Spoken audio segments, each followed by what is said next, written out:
Good morning, my Teaserking family. How are you today? I hope all is well.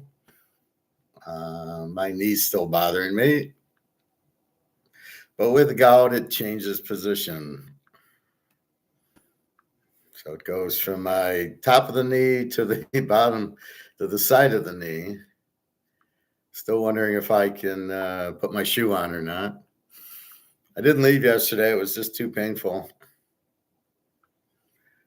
I couldn't bend the knee.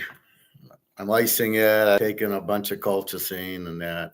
Just if you're getting gout now, like Alex, it gets worse as you get older. You start breaking down, and where you might have a piece of cake or ice cream before and nothing happens, and now it gets it brings it on way too often. I'm not sure what to do right now, but the knee hurts. I can't bend the knee. All right. So, as we know, our gold closed at about 4 o'clock yesterday, and it closes for the weekend, and it's at 2360. So start of the week at 2300, some 2290s, and now 2360 is not so bad. It hit 2377 at about 7 a.m.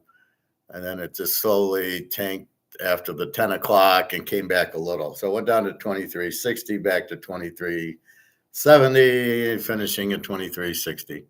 It's over 28.18, so it went back from 26s to the 28s. We know it's price fixed. We know the price is based on the supply and demand of derivatives. And then there's a committee that says, let's make it this price. Hardly free market at all, but we know that. And with what's going on in brics, we should make it change dramatically. All right, let's look at baseball yesterday. We start with Houston over 8, and they score 7. Again, the Tigers, they always, if you want, you think you're going to get a high. They score 2 runs on the 5 ERA pitcher.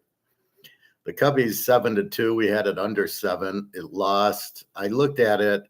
Pittsburgh brings in a reliever in like the 6th or 7th inning with the 5 ERA, and he gives up 5 runs, which then it goes into the factor. I mean, why would he bring in a 5 ERA pitcher in a 2-1 game? And then it costs you the under because the pitcher is not a major league pitcher, and the Cubs hit him. Jared Jones is the 2.68 ERA, and he only gives up 2 runs. The reliever gives up 5. So this is where our flaw is on the starters that, what do we do with them? How much do we look at the starter as the variable to play it or not? Anyway, so we lose the Cubs under 7. The Yankees, they win. We got the Yankees. We got Baltimore. They win. We got Minnesota. They win.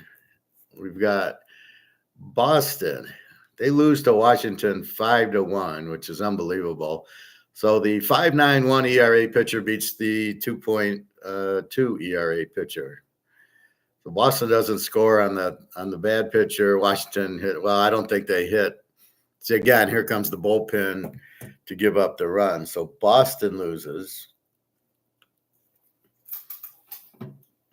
Then we've got Atlanta over 8, 4-2. They don't get to 8. Philly wins. Cleveland over 7. Cleveland wins, although it wasn't Cleveland who did the scoring. It was the White Sox. So we hit that one, 6-3. Milwaukee 11, St. Louis 2. We stayed away from that. We weren't sure because Robert Gasser had never started before, and he's still got there's still no runs against him. Colorado beats Texas 4-2. I don't really understand this game. Let me check it out. So it's 1-1 into the 6th, and then it goes 2-2 into the 7th, and then Colorado scores 2 in the 8th. So when we get to the bullpen, see, by then the starters are gone, and now you don't know what to do with it, right? So Sonny Gray, 2.36 ERA, gives up 1 run. Okay, that's what we expected. The next guy's a 2.55, gives up 1 run. And then they bring in G. Anderson, who has a 13.50 ERA to pitch this was the end of the 6th and the 7th. So he pitches 1 inning, but it's the bottom of the 6th, 1 guy, and then the 7th inning. And he gives up 2 runs. 1 hit, 2 runs, 2 earned runs. And then they close it with a 10-24 pitcher who gives up 1 hit, but he only pitched 1/10 of a batter. So why would you take out your 2.55 guy, right? So Latch is 2.55 ERA. You pitch him 2/3 of an inning, gives up no hits and 1 run, and then you bring in a 13.50 ERA, Anderson. Well, what is Anderson doing in the league on your team? This is the problem when there's too many pitchers, and then the manager goes to this guy, and the score is tied. He gives up the runs in the 6th. In the 7th inning, he gives up the run, and then I guess in the 8th inning, he gives up a run. No, he gives up the 2 runs in the 8th inning, and they lose 4-2. See, here's where the starter goes 2.36 ERA, goes 6 innings, and he only pitches 90 pitches. Oh my God, we got to get him out of there. And gives up 1 run, 1 earned run, 1 walk, 7 Ks. Why are you getting him out of there? This is 90 pitches. And it's not like you have a good bullpen, right? So you bring in a guy with a 2.55, but you don't even pitch him a whole inning. And then you bring in a guy with a 13.50 and a 10.24. What are you doing? What's possibly going through your mind that you got to get your starter out after 6 innings on 90 pitches? Why is 90 pitches all he can do? Then maybe he should go play golf, right? He shouldn't be in baseball if he can only go 90 pitches. That's your dad. I could go 150. What a joke. Then we got Colorado, Gomber, 3.43 ERA, which I don't think that was the starter because I think he was far worse than that. I would have played it under if I had see, this is where I think I'm getting fucked. Here's a 2.36 against a 3.43. I would play the game. I wouldn't have played Texas with a 3.43. So I'm again getting fucked on the ERAs, or they're putting in the new ERA after the game, but he gives up 6 2/3 innings. He gives up 2 runs. Then you go to the bullpen, 5.4, 5.09, and 2.45. And they shut out Texas, no hits and no runs with 5.4, 5.09, and 2.45. Well, the 5.40 only pitched to 1 bat. Got 1 out. He had 2 walks, a strikeout, and then they pulled him. And then the other guy comes in, 2 strikeouts, and the guy pitches the 9th at 2.45. So their closer is Beeks, I guess. Now it's a second save. So again, I don't believe Comer or his ERA certainly wouldn't have went down 6 innings, 2 runs. He had 1 earned, but to me it was a higher earned run average. If this was his earned run average, I would have bet the game under. So again, bad managing. This pitch count's a joke. How long do you go with the starter? This is the other thing. All right, Milwaukee beats. We didn't have that. KC wins over California 2-1. So my picks: I lose with the Cubs for 15 units. I lose with Boston for 10 units, but I win Philly for 10 units, so that offsets it. I lose Atlanta for 5, and then I win Cleveland and KC for 5. So I go 1, 2, 3. I go 3-3, but I lose a little because I lose the 15-unit Cub game because the reliever comes in and gives up 5 runs in the 7th. That's going to happen, and we have to figure out how to exercise that. Why, so is that their best guy? They bring in a 10 ERA. I mean, that's ridiculous. All right, let's go through it, and then we'll go back to the Cubby game. So KC wins 2-1. Seattle 8-1. I have Seattle under 7.5. What the fuck? Paul Blackburn gives up 8 runs. Well, I don't think he gives up 8 runs, but Oakland gives up 8. All of a sudden, Seattle sitting. San Diego 2, the Dodgers 1. I like the Dodgers. Suarez against Groh. I don't know who started. And Cincinnati 4, Frisco 2. I have Frisco over 7. I lose. In the NBA, I have Indy, and it wins. And then we see Denver kills Minnesota. So in Indy, they're down 2-0. They had to win. They get the win. In the Denver, what happened at home? You're down 1-0 at home. You have to win. You get killed. So now you're down 2-0. You go to Minnesota, and then all of a sudden, hey, Greg and John, all of a sudden you blow out Minnesota at Minnesota. Strange. So now we don't know what to do. So now, well, if we bet Minnesota off the loss, or do we, Denver still needs the game to tie the series up. So again, we got to think. Indy did what I thought they would, and they'll probably win the next game against New York. And today we got a couple. So the big game was the Cubs under 7. And let's look at that game. Let's see how we lost the game. Well, it starts off with 3 runs in the first inning. And then the 5th and 6th, they score a run. So it's 1, 2, 3. It's 3-2 going into the 7th. And then the Cubbies score 4 runs in the 7th. Now, what happened? What happened here? So let's go. So Assad for the Cubs with a 1.70 ERA goes a whole whopping 4 innings. He goes 4 innings, gives up 2 runs, 1 earned, 89 pitches in 4 innings, 2 walks, 4 Ks.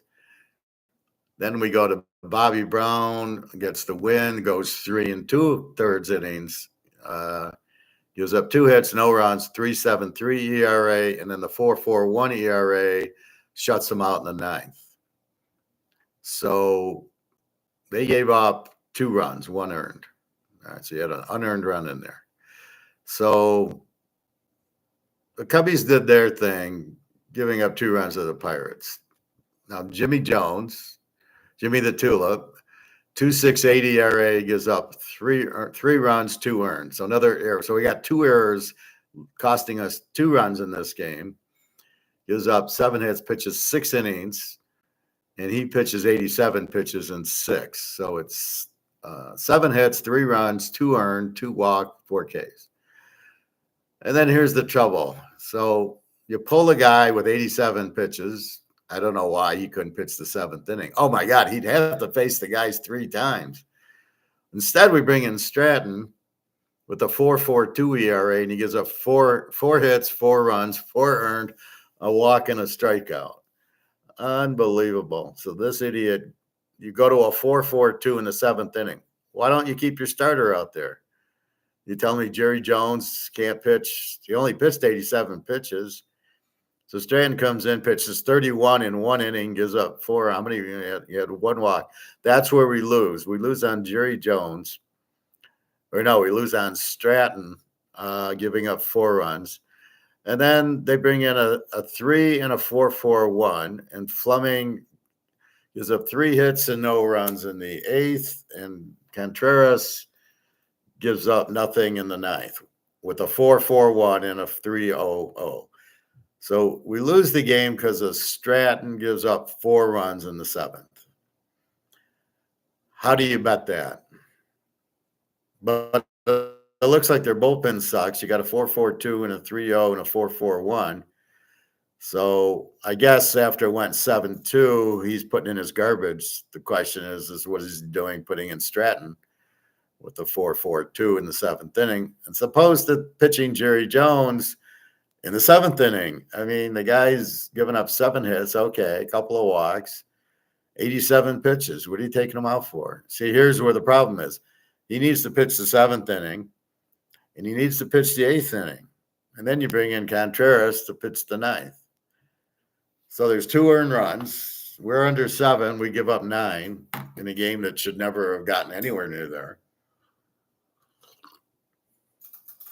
Let's see what happened in the scoring then. So for the Cubbies in the 7th. Yeah, the Cubbies lit them up. The Cubbies got 14 hits. Wow.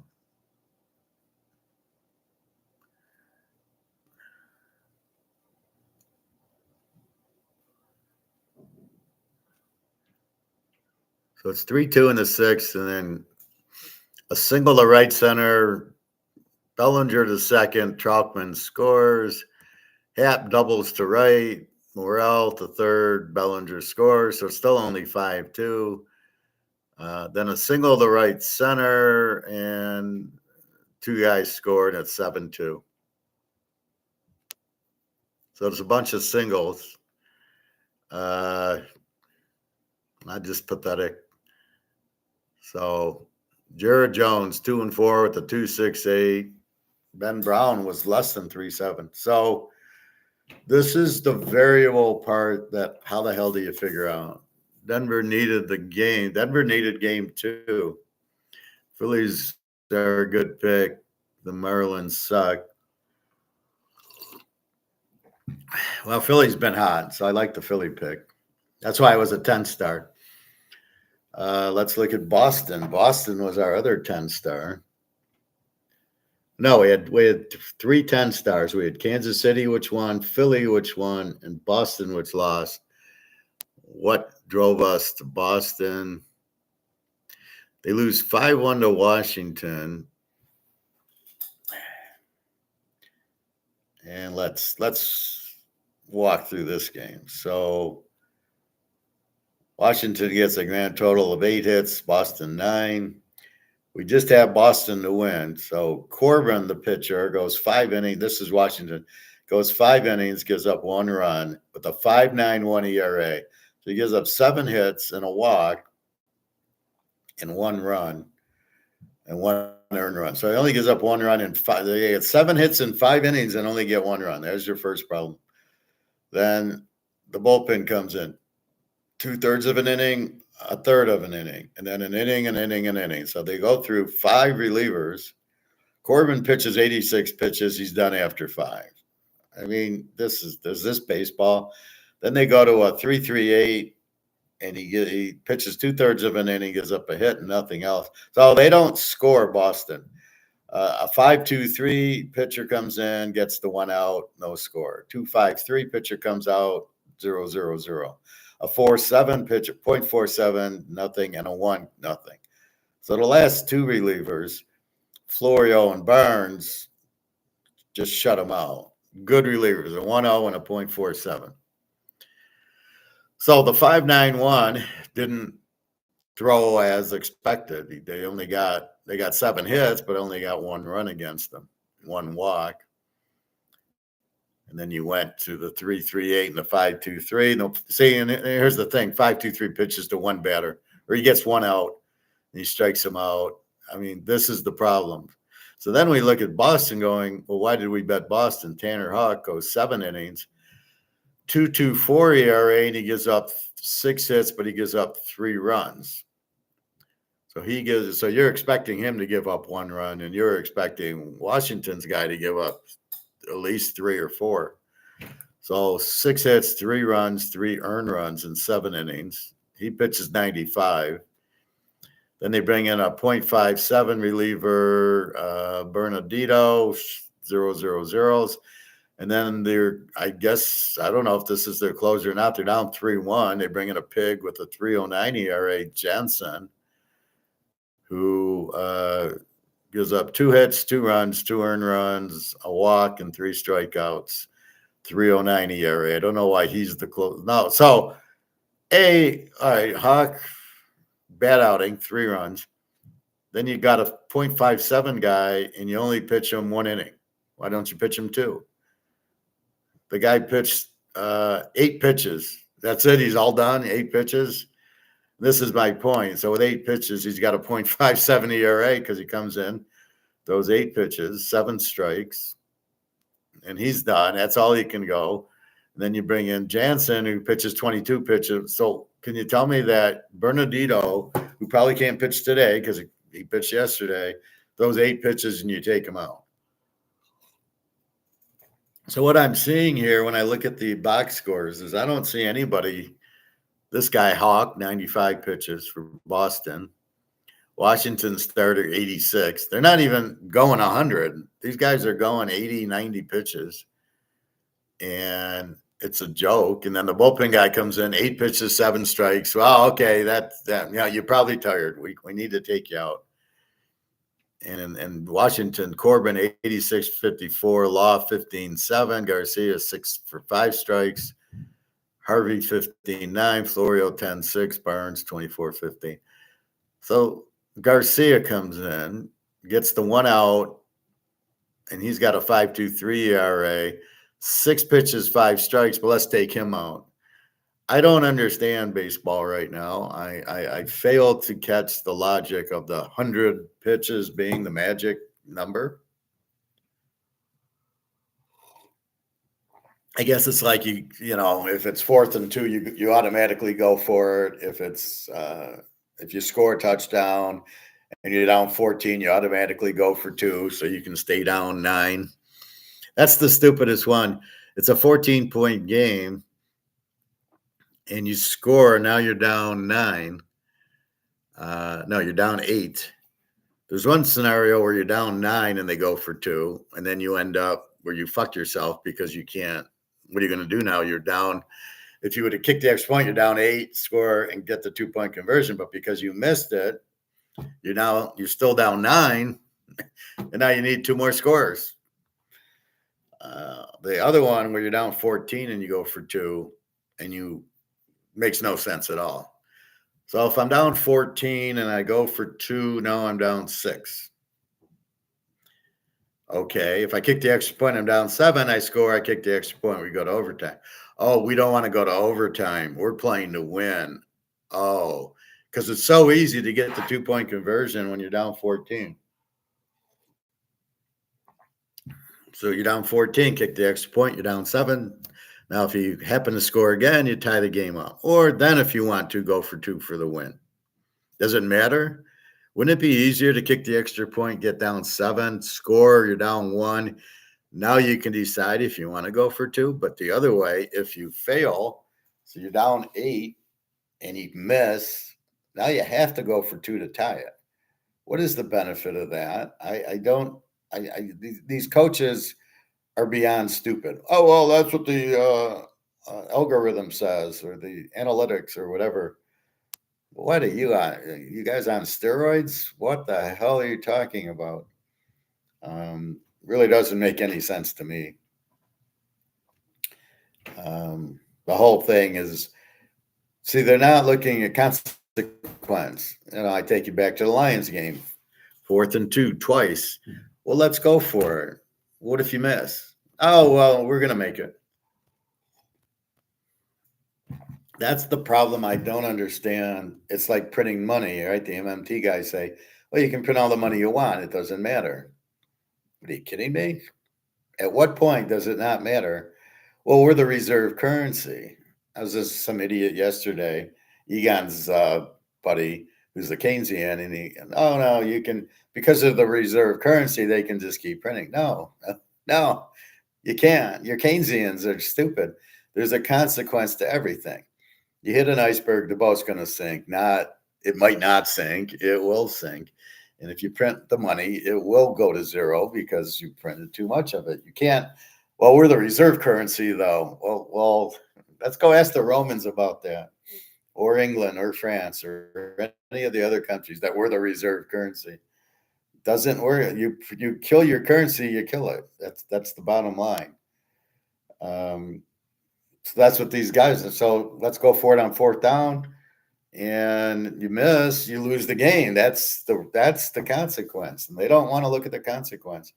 Pitching these guys, you don't even pitch them 100 pitches. What is that? Well, good golly, you pitched 5 innings. Okay, yeah, you earned your money today. Now I'll pull 5 guys out of the bullpen, and then, well, I can't pitch them the next day because, I pitched them today, and the one guy pitched 8 pitches. Oh, he's got to sit out for a week. what are you doing? Why aren't these guys going, at least these guys I was talking about, why aren't they going 7, 8 innings? So again, the expected outcome, we're relying a little bit too much on the starter. However, we did do okay. We did hit Philly and Kansas City 10 units, Cleveland over. So we did hit some. It did come according. We lost to Boston, as we just looked at. They didn't hit. And then the Cubbies under 7, they bring in a guy with the 4 ERA in the 7th inning and a 3-3 game, and he gives, or 2-2 game, and he gives up 4 runs, or 3-2 game. You would think you'd have kept the starter out there or bring in a really strong start. I mean, what's the point of saving your closer for the 9th inning if you don't get there, right? So it's 3-2. I would have brought my closer in then, let him pitch the 7th and 8th. Then I can at least get to the 9th inning. But the way they do it, you don't even get to the 9th inning because the guy fucks up and gives up 4 runs in the 7th, and the game's all over. And it was all a bunch of singles. So anyway, that's what happened yesterday. So yeah, I felt confident. The Cubs, it's just one of those things. So let's move on.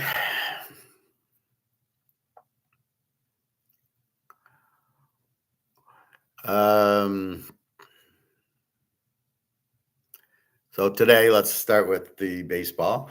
We got at 3:07, it's 11:30, so we're nice and early. My knee's still bothering me. I didn't go swimming yesterday because I went swimming Thursday, and I thought, and I run in the pool and hot tub it, and I just thought it made it sore. But I don't know if the workout made it sore or the gout. Again, if you're getting gout now, like Alex, it seems to get worse. It seems to, come back every couple of weeks now. As soon as I eat an ice cream or a piece of cake or something, and I go a few weeks without eating. I do a whole fast week where I eat once a day, no sweets at all, figuring that'll clean out my body. And now it's in my knee, not even my foot. So all I can say is if you're getting it now, be very careful because it starts coming more and more, and it's always seems like it lasts longer and longer. This started coming Thursday. I did go to the pool yesterday.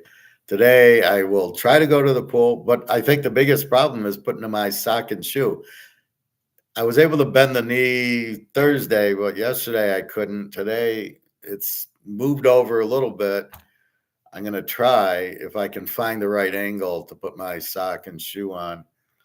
Then I got to take them off and go in the pool. And then I got to, and walking's fine. And then putting them back on. Driving's a bitch because I got to pick my leg up to put it over the pedals.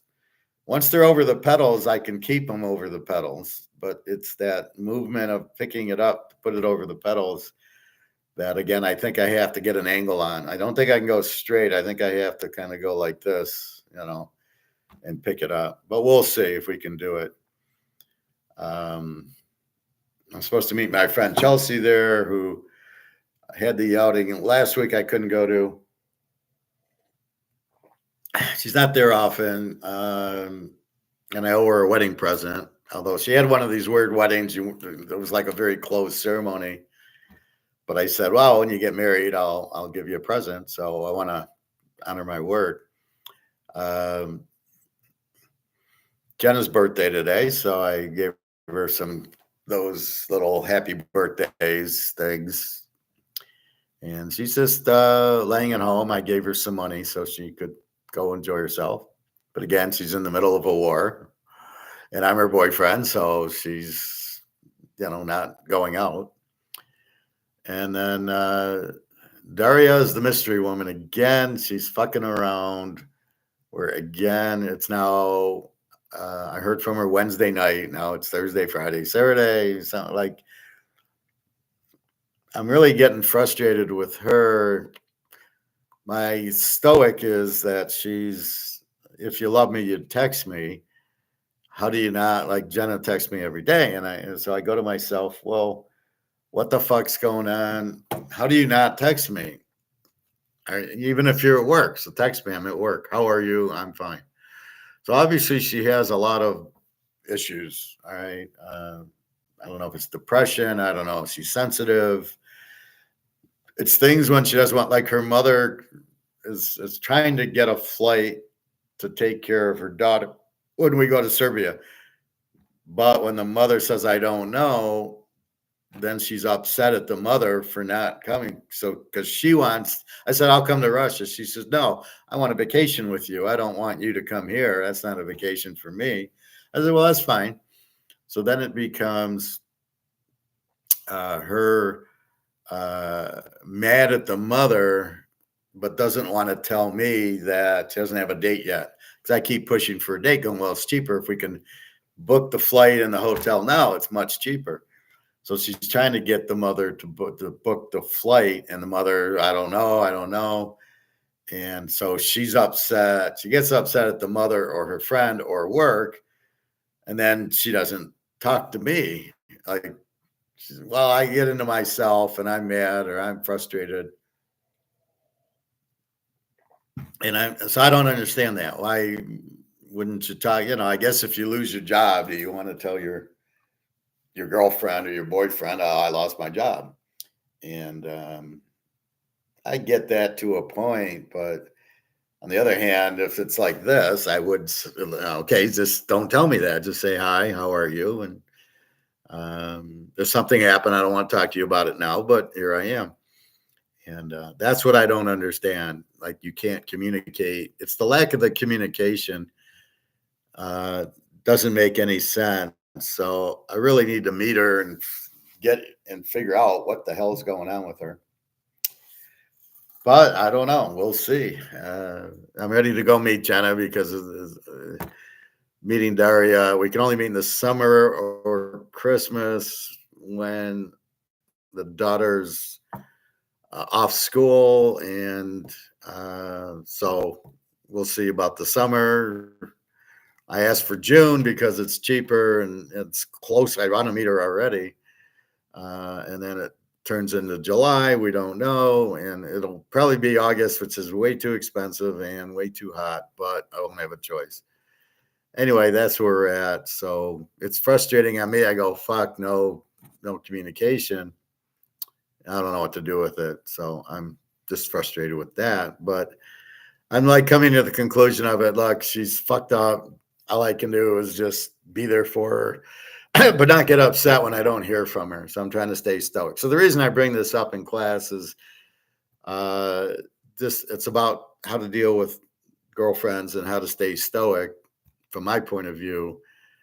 Get the answer. It's not you. She's not with another guy. It's not like she doesn't like me or anything like that. It's just simply something happened at work. Something happened with the daughter. Something happened with the mother. She's upset about something, but she's afraid if she tells me that I'll leave her. And I try to reassure her I'm not. So I'm bringing that up because we all have fucked up people in their lives. Sort of how to deal with them. You just got to be stoic. You just say, I'm here for you. I love you, blah, blah, blah, blah, blah. And then it's up to them to respond. There's nothing you can do. I can't make her respond, but I don't want to get upset at her because she's got problems, right? So I got to realize she's got a problem. I got to be here for her, not, oh, fuck you. You don't want to talk to me. I'm not going to talk to you, which is a normal response from people. Well, if I say I love you and you don't respond back, or I say hello and you don't respond back, well, fuck you. Why should I talk to you? And with some people, you do that. But in this case, I'm not going to do this. She needs me. I can tell that. So anyway, that's why I bring it up. And I don't mind sharing. It's the only way we all know is if by talking about it. There's a at the pool, there's problems with this one supervisor I have where she won't raise the level for me.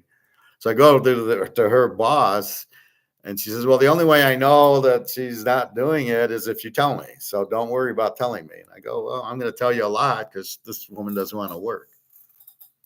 All right. Let's go to baseball.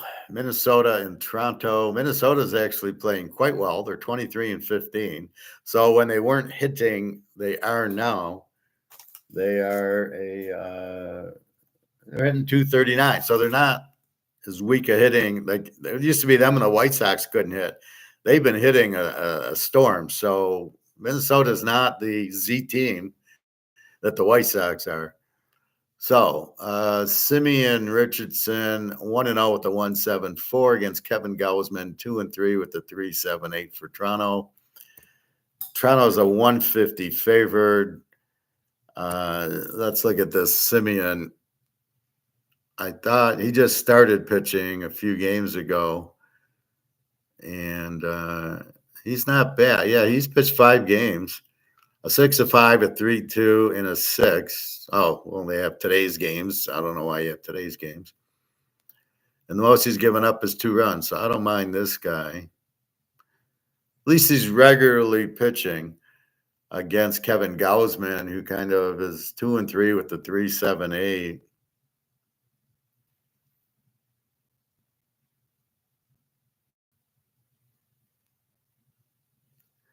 And he's pitched pretty regularly. Gave up 6 innings to the Yanks and six runs to the Yanks in Colorado. Then he gives up 1 to the Yanks, 3 to KC, and then 1 to LA and 0 to Washington. He goes, well, early on, he pitched 1 inning against the Yanks and gave up 4 hits and 6 runs in 1 inning. And then Colorado, he only pitched 3, but then since then it's 5, 6. So if you look at his last 4, which is like what I do in football, he's pretty good. 5 innings, 6, 7, 5. Gave up 0 runs, 1, 3. They gave up 3 runs. So this should be a low-scoring game. But now we got to get to the bullpen in Minnesota with the 3.96 and Toronto, the Maple Leafs, 4-5. So the Toronto's really the problem. So I'm going to go Minnesota here. And that's it. I'm not going to make it a 5-star. So we're starting to realize the second problem. So the picks made on the starters, but we got to determine, are they going to go 6, 7 innings? And then who comes in? Are they going to shut them down? So if you don't hit the starters, you're done? Or are these guys going to be clowns and give up, the 18 ERA, what's he doing in the majors comes up, and you wonder what's going on. So this is very much what the problem is. So we'll go with the better team as the big dog, 150. Richardson looks fine, 1-0 with the 174. Gausman 2-3. So it's either an under or Minnesota. Now, so we've identified the problem. The idiot managers don't pitch the guys 100 pitches. They're not even going. They're going 85. Which means they get 5, 6 innings in, and then you got 7, 8, 9, or 6, 7, 8, 9, and do you have enough in the bullpen? No, you don't. There's no way you have 4 good pitchers in the bullpen, and then you can pitch them every day, right? That's the other problem. Before, you'd have the one guy, and you'd bring him out in the 9th, and he'd shut you out, and then he'd pitch tomorrow and the next day. So these are part of the changes. The managers are incredibly stupid, right? The managers are really, I think, clueless and have no idea what they're doing. I would not have 5 starters because I don't believe I could find 5 that are professionals. I would have 4 starters going on a 3-day rest, just like it was for 100 years. Didn't bother those guys. Bob Gibson didn't seem to have a problem. Denny McClain, Mickey Lolich, Sandy Koufax, Steve Carlton. Every 4th day they pitched, and they would go fucking 8, 9 innings. Not a problem. Oh, no, but now we got to baby them. Sorry, you pitched 85. Oh, yeah, come on out. You have a Kool-Aid. You're probably tired. Why don't you go take a nap, and we'll turn on Disney for you and all that. I mean, this is where it's gotten to, and it's pathetic. It really is. So we've got to figure out the starter, figure out the bullpen, forget the hitting. Most of them are going to hit. except for the real lousy ones. So I'll be home with my knee. I don't even know if I can drive the Chinese. Um, it depends how if I can put my shoes on. Um, if I can bend the knee, can I bend the knee? That's another series they ruined with the ending. Killing the girl ruined the whole thing. So you don't want to watch. You want to watch Money Heist because you want to see them steal the money and get away. And so you don't mind watching that again. You're like, what did the professor do here? And then you watch King of Thrones and you kill the girl for no reason. And it's totally against her whole makeup for the whole time. And I never watched it on HBO. I watched very little of it. I watched the recaps. And I hear the two writers were just, like baseball managers, just idiots. And, then they kill her off. And then the idiots run the kingdom the same way they ran the kingdom. And you're like, why would the idiots run everything? So you end up going, I can't watch it because the ending's so stupid. Why would I watch the first 7 seasons that lead up to this ending? So I've never watched. I think I watched season 1 or 2, and then when it ended the way it ended, I said, "Well, there's no reason to watch it because we know the outcome's not a good outcome. It's a terrible outcome." I don't understand why in these shows they are killing the good guys off. All the deaths that happen, you're like, "Wow, what are you doing?" But they never killed Batman off. Like James Bond, they killed him off. I have no interest to watch that last movie. None at all. Because it's Sean Connery beating the bad man is James Bond, not James Bond dying at the end. Well, what was it? Who's the idiot who thought that up? Yeah, good luck with another James Bond. It's beyond me how stupid it is. All right, back to baseball. You can see I'm tired. I'm a little drugged up too, but Arizona, Baltimore. Ryan Nelson for Arizona, 2-2 with the 5.23 against John Means, 1-0 with an O. 0-0 with an O. So how many games has he pitched? John from Kansas. He's a Kansas boy. He's pitched once, and they beat Cincinnati 2-1. He pitched 7 innings, 3 hits, 8 strikeouts. Now he has pitched for Baltimore 2019, 2020, 2021. And then for some reason, he didn't pitch at all. His ERA was 3.6, 4.53, 3.6. So he's a 3.6 guy. So he's got one good game against Cincinnati.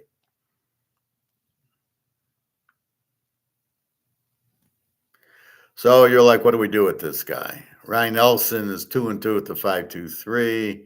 Baltimore is much the better team. It's a big number, 165. Do we go now? See, we don't know enough about John Means. He had a shutout 7 innings against Cincy. We don't know that translates to another. You don't hit them. We should get runs against Ryan Nelson with the 5.23 ERA. So I'm going to go Baltimore, but I'm not going to bet it. It's just there. I mean, it's nothing you can do. The Cubs in Pittsburgh again. Cubs are 110 favorites, 6.5 over under for some reason. The Cubs are the better team, 23-16 against 17-22. Justin Steele 0-0 with an 0.96 against Paul Skeens 0-0 with an 0.00. Paul Skeens. Oh, he went to LSU. He's one of Bobby's boys. LSU guy and has not pitched. Justin the Animal Steele, related to George from Old Mississippi. He's pitched 2 games, 4 innings. Now, why do I go here? Because I can see he pitches 4 innings. He's given up 3 hits in both games, 1 run and a 0 against San Diego. So he's only gone 4 2/3. So you're going to go to the bullpen here. So you can't get all excited with an 0.96 and an 0.00 like it's going to be a low scoring game. However, the over under is 6.5. However, we got burned yesterday as they gave up 4 runs in the seventh on a 3-2 game, which should have stayed under. So what do we do here? The Cubs in Pittsburgh. The Cubbies hit 237 and a 3.75 total ERA, which I want to get to a bullpen ERA. And the Steelers are hit 225 with the 3.64. So the Steelers are more of an under team, and this is the Cubbies. I have as an even team, kind of 3.75. Although yesterday their bullpen guy was a 4.50, and so neither team really hits well. But you're going to get a lot of bullpen, and as you see, the Pirates. I think the Cubs won yesterday, or the Pirates, whoever. They went through 5 relievers yesterday. So maybe that's their method. Well, we got a weekend series. I don't want Joey pitching too many pitches. Then maybe you should have had your starter go 8 innings because he only pitched 85 pitches. See, that's where the manager fucks up. He should have pitched the guy another 2 innings. Instead, they baby him, and psychologically, the pitcher goes, "Oh, I'm only supposed to go 100." So when it gets into the upper 80s or 90s, they just shut it down, going, "Oh, okay, I'm done. I pitched 80 pitches, and I still get the same paycheck." See, I'd start paying them based on anytime you go over 110 pitches, you get more money. Then we'll see it, and quit babying them with this bullshit of 100 pitches. So in this situation, I got to go over 6.5. I'm sorry. Now, this isn't going to be a bet. I've seen the bullpen. They each had 3 or 4 pitchers yesterday out of the bullpen. Justin Steele hasn't gone more than 3 innings, and Paul Skeens for Pittsburgh has never pitched, or this year. So how long is he going to go? The way these guys, you pitch 25 pitches, gosh darn, you better sit out. I just like the over 6.5. I can't imagine this game being a 2-1. We know Justin Steele is not going to go more than 3 innings. I mean, maybe, but we don't see it. Now, both teams hit 230, but that doesn't mean anything. So it's going to be a tough one. But I just look at the line at 6.5. I'm not comfortable playing the Cubs with a pitcher who only goes 3, and then you get to the bullpen. So you've got to be more bullpen conscious, unless it's a Verlander or somebody who's going to go longer. But anyway, let's go over 6.5. Don't really love it. Again, you don't know enough about Paul Skeens. All right, Washington, Boston. Boston fucked us yesterday. Doesn't hit. Boston's 155, 8.5. We got Jake Irwin going for Washington, 2-3 with the 3.72. Against Cooper Criswell, 2-1 with a 1.74. Very interesting.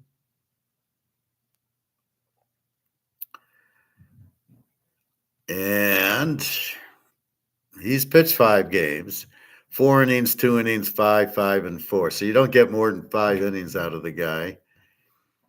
He's given up 4 runs against Cleveland. Then it was 2 against California and 4 against Cleveland. Then it was shutout, 1 hit or 1 run. But again, he's only pitching 5 innings. So, not thrilled by this guy. So the 1.74 is misleading because you think, oh, he's got a 1.74, it'll be low scoring. That's not the case.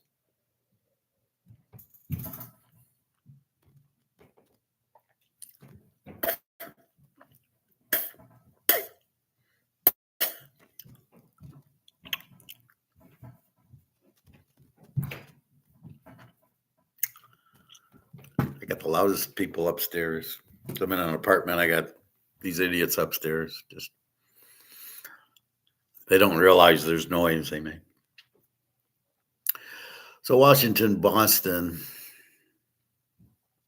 Let's check here. So Boston, great bullpen. They hit 250. Washington, 4.1 bullpen, 233.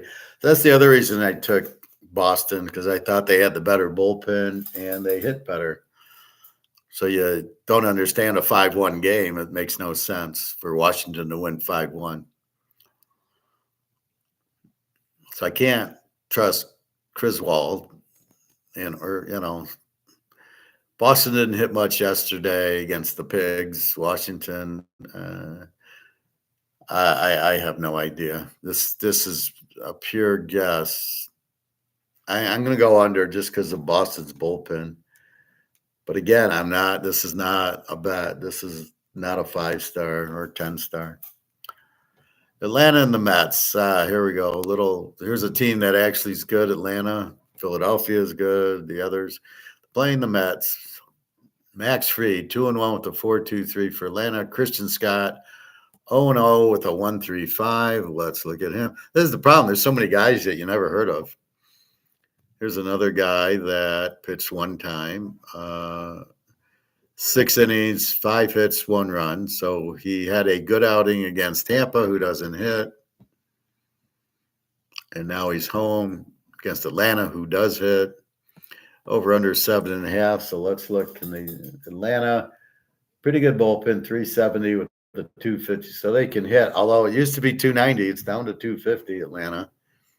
And the Mets are a 3.71, but that's total ERA, right?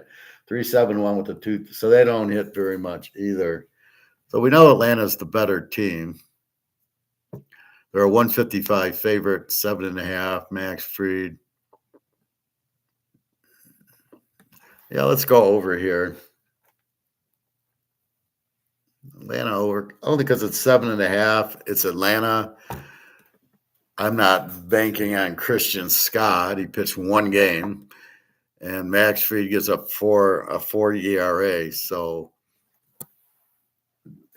basically, I think it'll be a higher scoring game. Philadelphia against Miami, our 10-star winner yesterday. They don't have pitchers. How can they not have pitchers? 4-10, there's no pitchers. Fuck.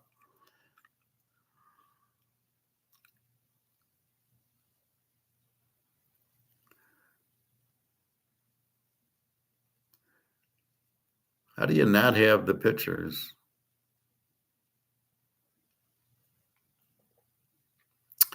Well, we could blindly take Philly, even with no pitcher. Philly's a 135 favorite, 7.5. They're 27th. So we'll take Philly just because anybody could pitch and beat Miami, but we don't know who it is, so we're just going to play it. The Yankees in Tampa, Nestor Cortez, 1-3 with a 3.72 for New York against Zach Little, 1-2 with a 3 ERA. The Yankees, we know, can hit the hell out of the ball. And Tampa hits 243 with a weak bullpen. The Yankees have that great closer, 299, 246. We'll go Yanks here. Go Yanks, beat Navy. Houston and Detroit, the Jonah of all teams, Detroit. No matter what I do, if it's over, it's under. If it's under, it's over. Yesterday I was over 8, they score 7. Today I'll go under, and they'll score more. I've never seen a team so inconsistent, so badly managed, and half the players can't hit 200. Detroit's a big favorite here. Christian Javier, 2-0 with a 1.54 against Skubal, 4-0 with a 1.90. Last time Skubal pitched, I went under, and of course it went over. Christian Javier,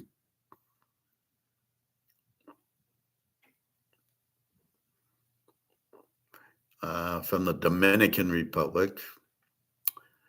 So he last pitched April 14th.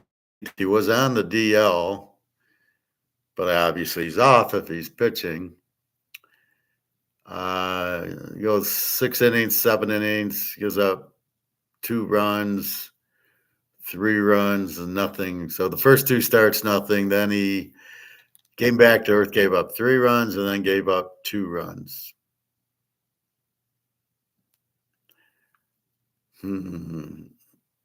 Scooble's got a 190 ERA.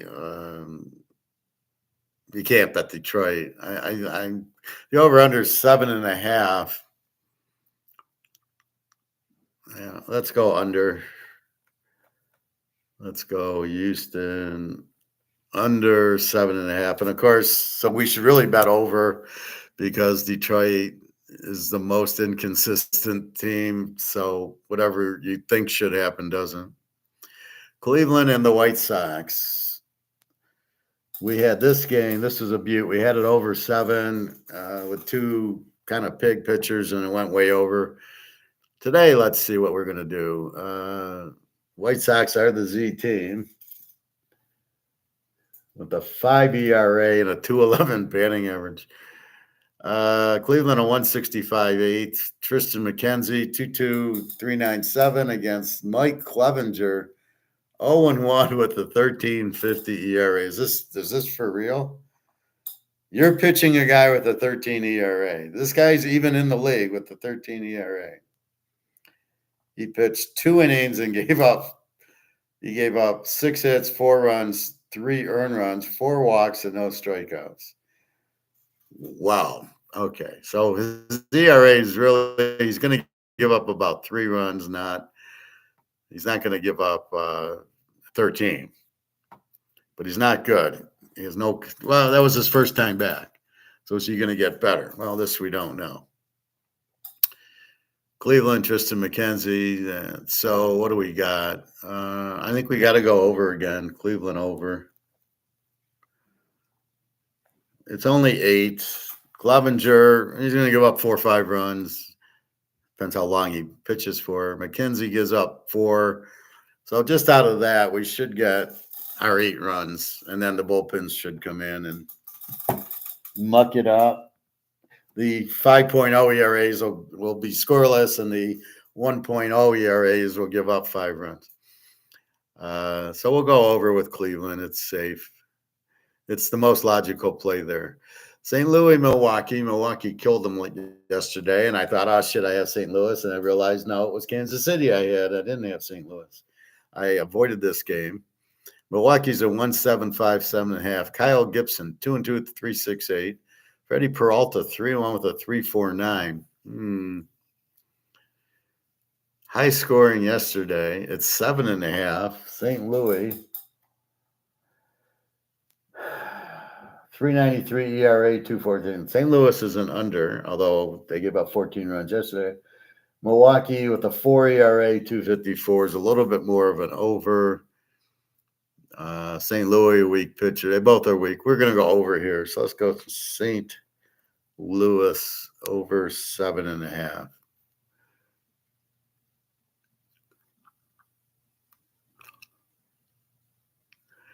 Well, Dallas should have taken Hartman if this is the case. So we know Prescott sucks.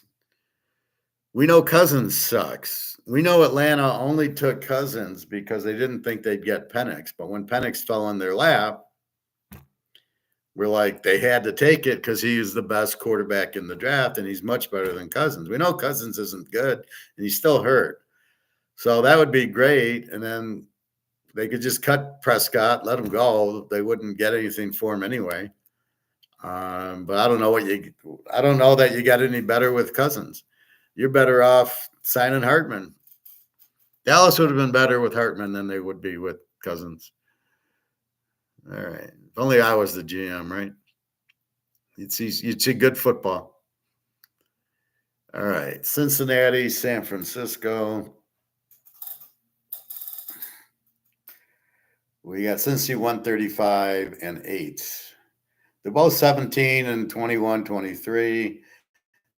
Nick Lodolo, 3-1 with a 2.79 against Mason Black, 0-1 with a 10.38. So let's look at Mason Black. He's pitched 1 game and in 4 innings gave up 5 runs. So this guy's a pig.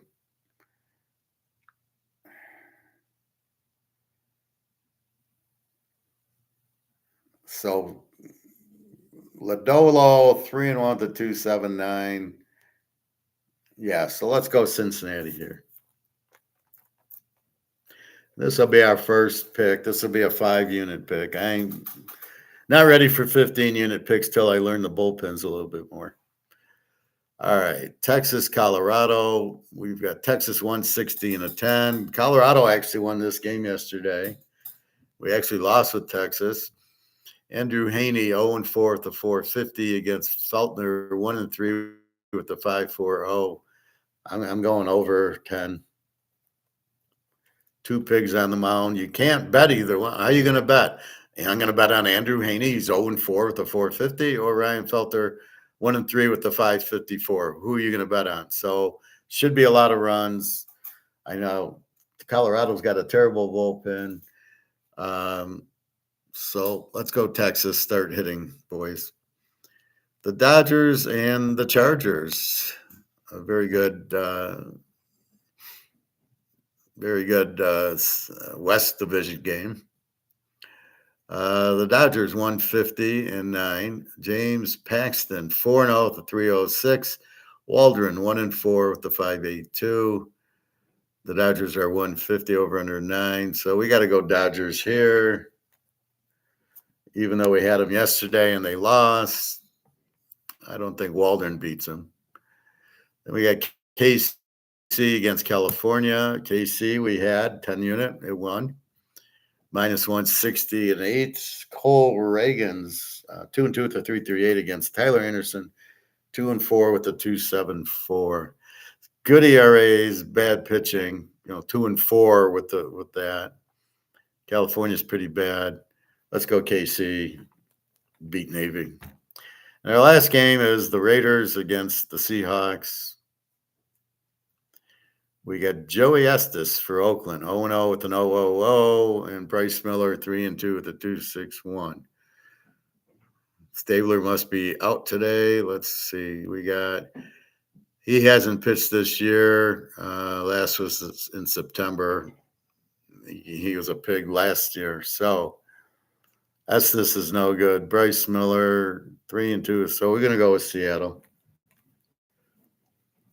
Go Seattle, beat Navy. So there's your picks. Minnesota, Baltimore, Pitt over 6.5. Boston, I think Boston's under 8.5. I just have 8.5. I don't have the under. Atlanta over 7.5. Philly, the Yanks, Houston under 7.5. Cleveland over 8. St. Louis over 7.5. Cincinnati, Texas over 10. The Dodgers, Kansas City, and Seattle. And let's see, what is Cleveland? Cleveland's 8. All right.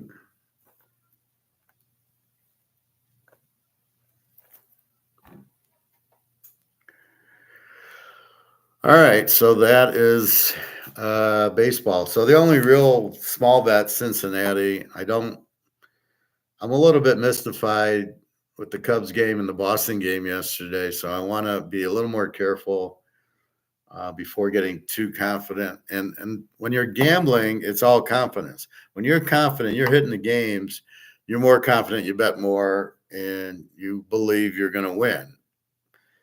I always believe I'm going to win. But when I start picking losers, like I did yesterday, I had 2 losers. Out of my picks, I had 3 winners and 3 losers. That's a bad day for me.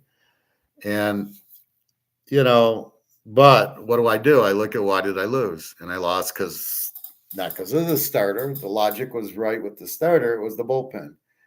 Came in and gave up 4 runs. Now that's going to happen, but it's based on a good hitting team beating a lousy reliever, which is what you had with Pittsburgh and the Cubbies. The Cubbies hit them, but they didn't too much reliance on the starter and not understanding the bullpen enough. So that's what I want to dig into. Maybe once a month, look at the bullpen. It shouldn't move too much, but these guys, are you kidding me? Oh, he pitched 8 innings. 7 strikes, 8 innings. Yeah, he's too tired. He can't come in the next inning. What the fuck is that? That manager should be gone. You got to be kidding. Let the guy pitch. Eight pitches, 7 strikes. The next time you bring him in, he's going to throw 8 pitches and 8 balls because he's not going to be on. All right. So let's go to the NBA. And so Denver tightened up the series yesterday 2-1. And Indy got the win they needed 2-1 there. So today we've got Oklahoma against Dallas, a good Southwest Conference game. It's Texas, Oklahoma. We got Earl Campbell going. Dallas is laying 2.5, 217. They won game 2. The series is tied at 1. The game's in Dallas. So they got the win. There's nobody with their back against the wall. Oklahoma City's mad because they lost. So you can either play, I guess you can only play Oklahoma here or just watch it because Dallas does not have their back against the wall. They will in game 4, but not here. They got the win. They're all tied up. They feel pretty good. OKC's probably the pissed team off the loss, so look for OKC to play better. So let's take OKC in the 2.5.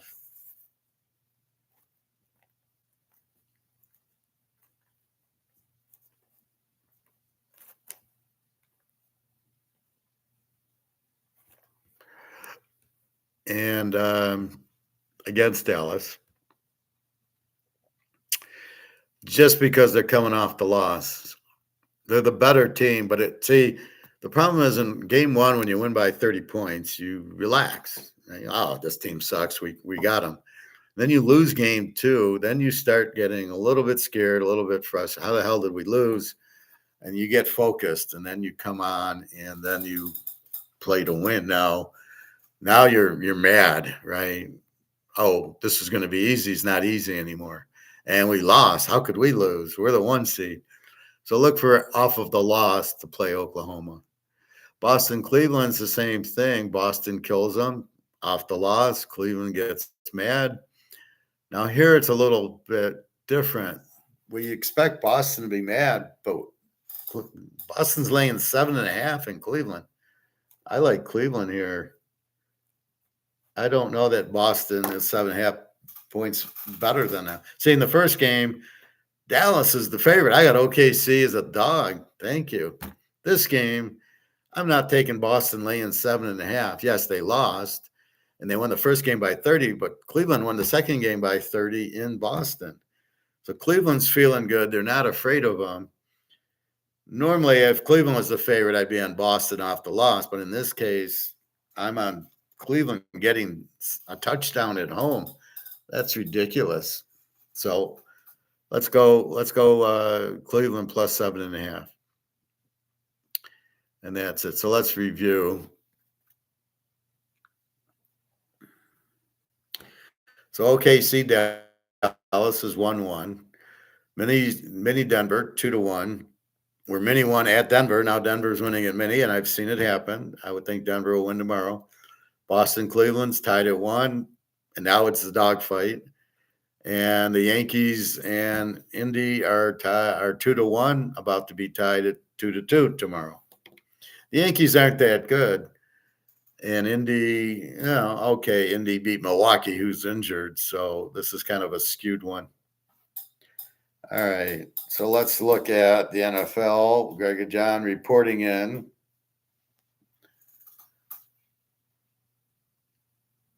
Michael Penix took the field for the first time since being drafted. He's in a role where expectations are already immensely high. Man, no, the guy's never played before in the pros.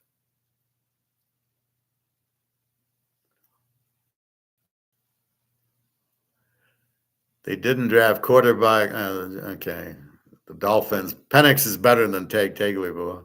Why are they even bringing up is Shador Sanders ready for the NFL? Well, who the fuck knows?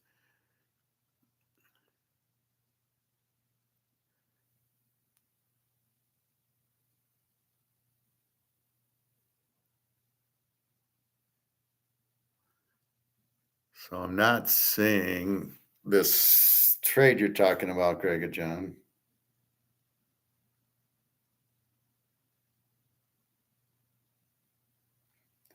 So is this going to make you watch the Manning cast?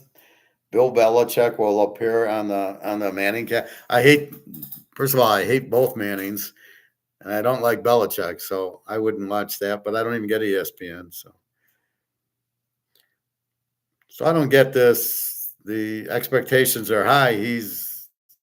They haven't traded Cousins yet, and this guy's the real deal. So what do you mean expectations high? What are they talking about? So is there any news on Greg and John here?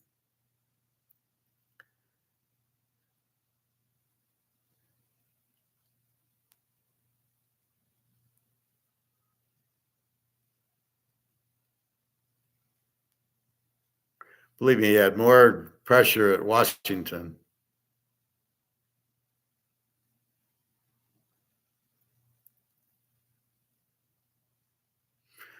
Once the Dolphins and Tagliabue agree on monster contract, what are they kidding me?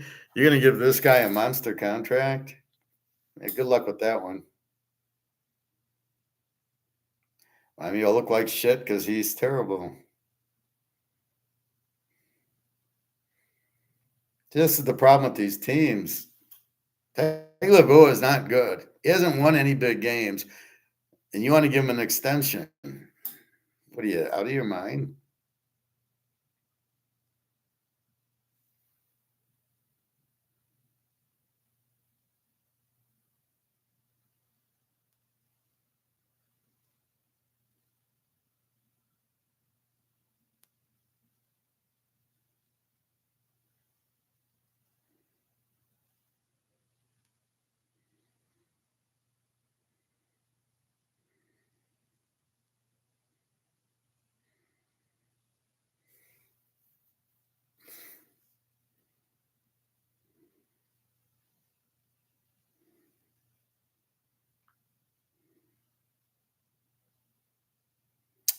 Uh,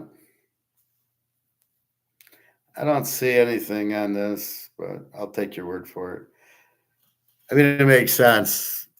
That's the only reason Atlanta would take Penix because they knew he's better than Cousins. I mean, who thinks Cousins is any good? Did we not watch him at Minnesota choke time in and time out? I mean, couldn't win a playoff game, threw a lot of interceptions, sacked a ton of times. At what point do we think Cousins is any good? The UFL is on today. No, I don't watch. They wear. The only reason I would watch is to see the kickoff, how it's going to look. I don't watch. I don't watch Mickey Mouse. I don't waste my time with that. I got more important things to do. I got to try to put on my shoes and socks, and I got to try to get Chinese if I'm able to uh, get there. We'll see. That's why I'm dreading going to the pool because I don't know if I can. It's going to be hard to drive. It was hard to drive Thursday. I didn't go out yesterday. It's going to be a struggle to put my shoes and socks on because I got to bend the knee. And then if I can get it on, then I got to again get dressed after swimming and then try to drive all the way to Chinese, which is going to be painful, I think. So we'll see. I might take some more Motrin and or ibuprofen and see if that numbs it down. But yeah, it's not. It moves around in the knee. It was on the top of the knee. Now I think it's on the side a little bit more. So I can walk fine. It's getting my shoes and socks on. So I'm just going to be like this for 2 or 3 days, and then hopefully by Monday it'll be better. Yeah, I mean I just I don't know why I keep eating ice cream. Like I eat it, I get gout, and then I go, okay, I'm gonna fast for 3 days. Okay, it's gone. Okay, so let's go eat some more like a fucking idiot. Oh my God. All right, so we got the real world. We got brics coming up Tuesday. Gold back currency is already on the table. That'll happen. They hate America. They hate the UK. So believe me, they're going to do it. China really has no choice because does China like sells to the US? Do you want to take the US dollar? You don't want to take the US dollar. Um, that's the problem with it. You don't. Is this what you want to get paid in? And this is why I don't understand Saudi Arabia waiting to join BRICS. Like they were supposed to join, and now they're like hemming and hawing. And because the U.S. is, well, we'll give you this and we'll give you that. We'll give you uranium and we'll give you this and that. And so but do they really want to sell their oil to you get U.S. dollars for their oil? No. And anyway, and then Egon's friend with the you can print as much as you want crap, which you can't. It doesn't matter that you're the reserve currency. You can't just print it to oblivion and say, well, we're the reserve currency, so we can. No, you can't. It doesn't work like that. And this is what bothers me is Egon's so Austrian and his co-guy is so Keynesian. I don't think the co-guy knows he's Keynesian. I think he's just an idiot, basically. Matt Pfaffenberg. Don't ever waste your time listening to him. And like I said, and then that Koriaki guy on Mark McGuire, just an idiot. He was very abusive. He talked down to people who don't know to buy gold. You're in money. You're in paper. So that's his rich dad, poor dad thing is with the rich dad's in gold and the poor dad's in dollars. And, he's so condescending. And he's got 3 million, ounces of gold or $3 million of gold or whatever, gives a fuck. And then he's just, like the people that don't own gold, he's condescending to. And I'm like, fuck you. Look, they don't know any better. You can't just tell them that because they weren't taught it. You have to teach it to him, and he can't teach it the way I can. So he writes this stupid book. Oh, rich dad, poor. Oh, if you're in dollars, you're in trouble. You got to buy gold. Oh, really? You had to write a book about that? I teach that in 25 minutes, right? This is the Titanic. This is sinking, and this is what you own. There. Oh, I did it in what was that? 30 seconds, and you have to write a fucking book about it. Jesus Christ. Anyway, so I really don't like Mark McGuire's guest. I tend not to listen to any of them. I watched it just to see what this guy was about, but this guy's Bad News Brown. I normally don't watch this guy when he's on his own little show or YouTube, and he's on. I don't watch him. I don't like him. And you got to be careful. What he says is correct in the fact that the dollar's collapsing and gold's money.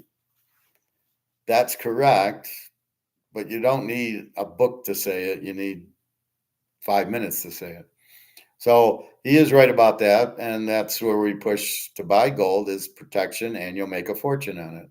So it's a double header because when the dollar goes out, the price of gold's going to go up. And everybody says, well, it's not gold going up, it's the dollar going out. And I'm like, the dollar's out. And this is the gold price fixed by COMEX, where they're doing supply and demand based on derivatives. Like, oh my God, that's not how free market works. So we understand that, but we know gold. We know if you stay in the dollar, you're done because they printed too much. So at the end of the day, you can't. Anyway, so I'm going to try to go to the pool. My friend's there, so I got a present for her wedding, which I will, again, depending on how hard it is to get my shoes and socks on, will depend if I swim. I might just go to give it to her and then go to Chinese, and it'll depend. How hard is it to lift my leg to get it over the gas pedal so I can gas and brake? Once it's over, I can brake and gas. I keep it at that level. But yeah, it's a bitch. So I don't know if I'll get Chinese. I might not. And they're not. The reason I go Saturday, they're not open on Sunday. So I might go Monday for Chinese. I got chicken I can cook anyway. I didn't cook yesterday because I could didn't want to stand on my, keep getting up and down and checking the chicken and all that. So I didn't do that, but it needs to be cooked today. Anyway, that's about it. Like I say, I don't really understand Daria. I'm trying to understand. How do you understand people that don't talk to you? Oh, I love you. Why aren't you talking to me? Well, I got I'm emotional. I'm sensitive. Something happened. I don't want to tell you my mom can't come or something. It's like, well, I'll fly to I'll fly to Russia. No, I want to go on a vacation. Well, we can go on a vacation. Anyway, that's really I think she's just a scared girl, and living in Russia doesn't help. And then she got divorced when she had the baby, and the daughter's now 13, and she's had to be on her own. And the men there she hates, Russian guys. So it's just it's a lot that she's got a burden, and the daughter wanted something she couldn't afford, so she got all panicky. But she doesn't want to keep coming to me for money, and I give that a credit to her, that she's like, okay, yeah, that's yeah, Howard, but you give me enough money. I don't want every time I need something to come to you for money. I don't want to use you like that, which is very good. So, but where the fuck is she? I guess she's at work. Hope to hear from her later that she's at work, and okay, I'm headed home or something. Like, I don't understand why she can't.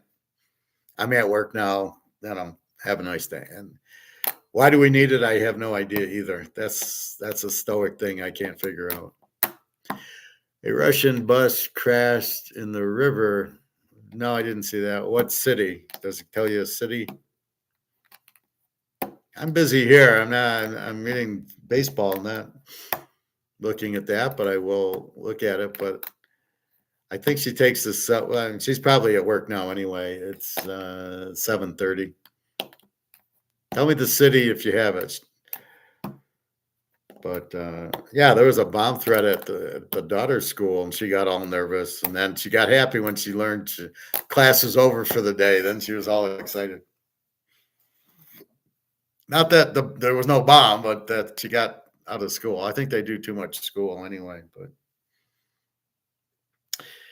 anyway, so that's what's happening. So we'll see with brics. Gold did go up quite a bit, back up to 23.60. So I was sitting at 22.9. So you do, like Luke, you do get afraid. You see, 2,400, and then you think, well, it's going to 25. It's going to, why would it go down? Nobody's selling their gold. And then it starts going down.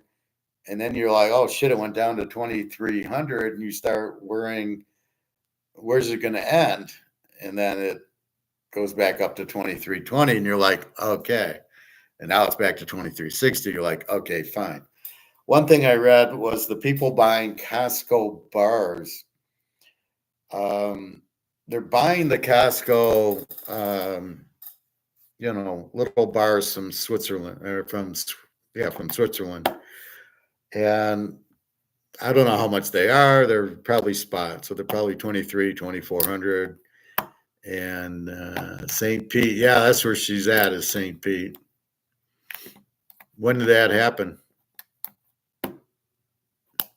But I see she's been on. So in other words, when you go into WhatsApp,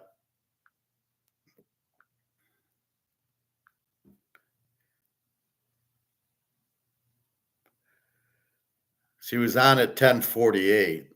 So I don't think she's on the bus.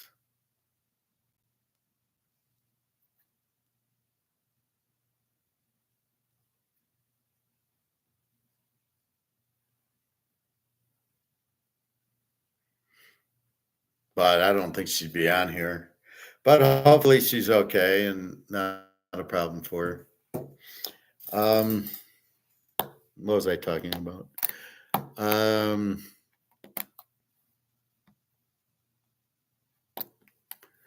It was yesterday. Well, I mean, she could have got injured on the bus and not been able to talk. See, this is why I need to hear from her.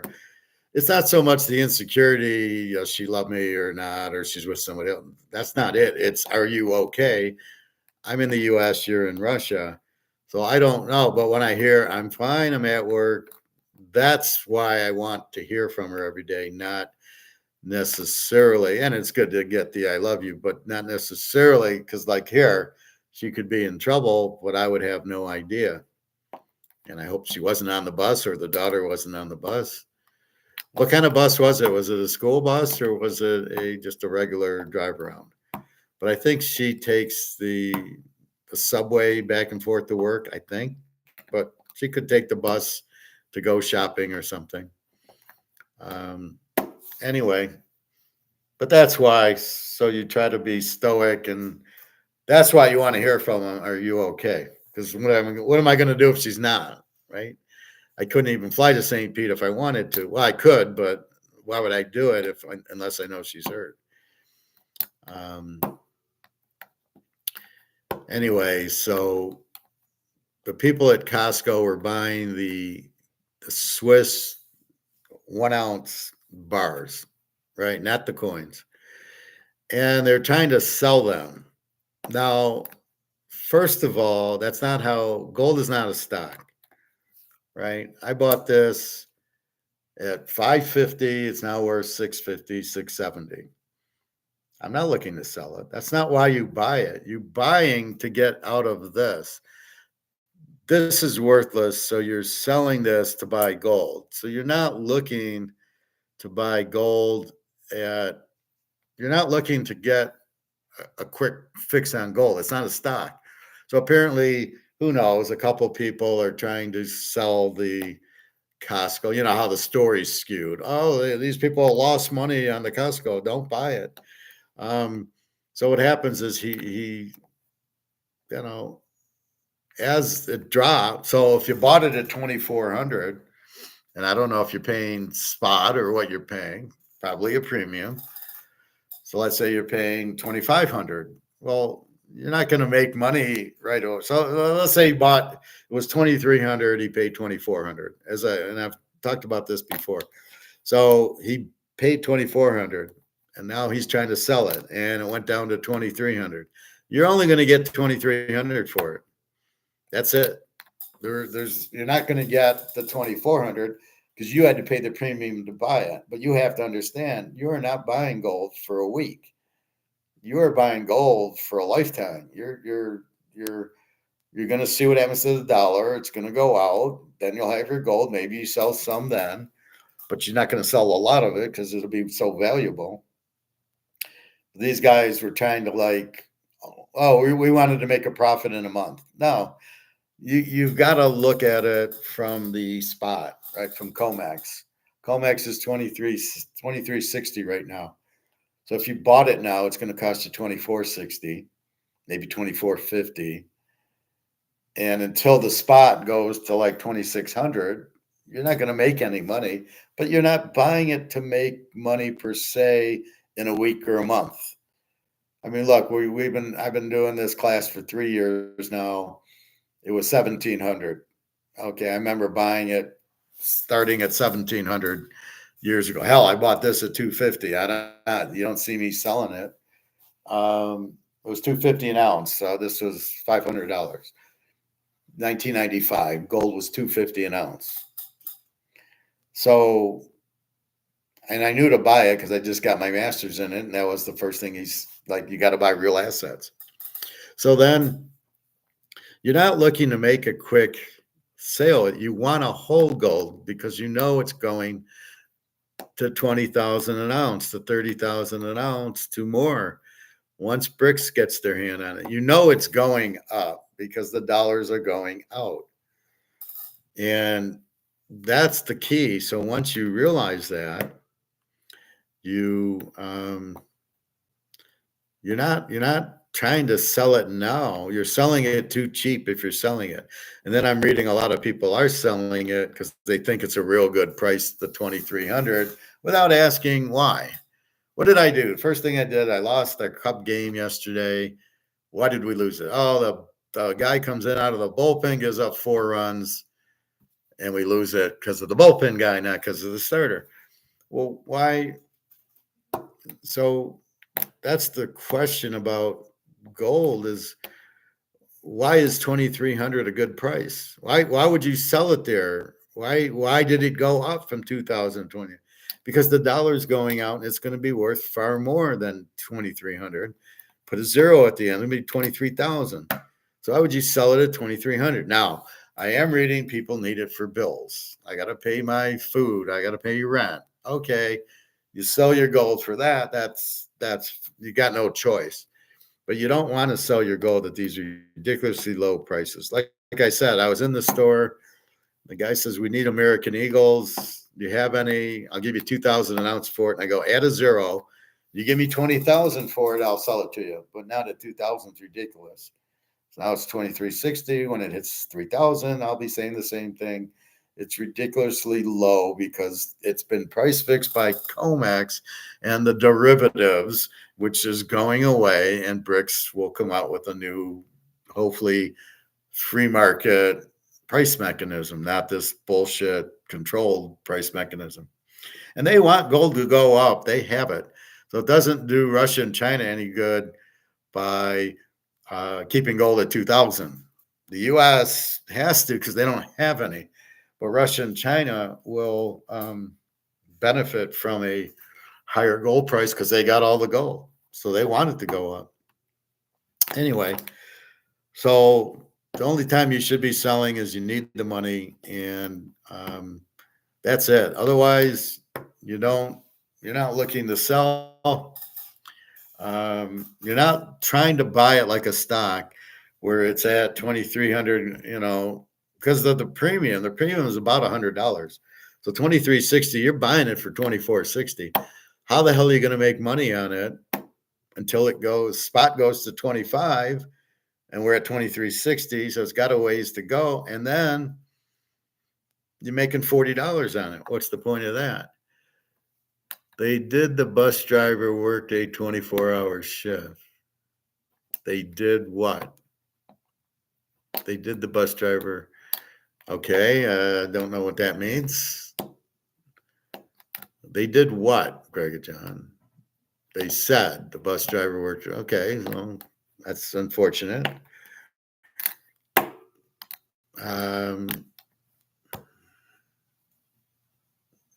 Too bad he crashed into the river. But anyway, that's terrible. I just hope my girl wasn't on it. I don't think she was because she's, like I said, she was on at 10:30, and I think she'd have gotten word to me if she was, but we'll see. Anyway, now you wonder why she's scared there, right?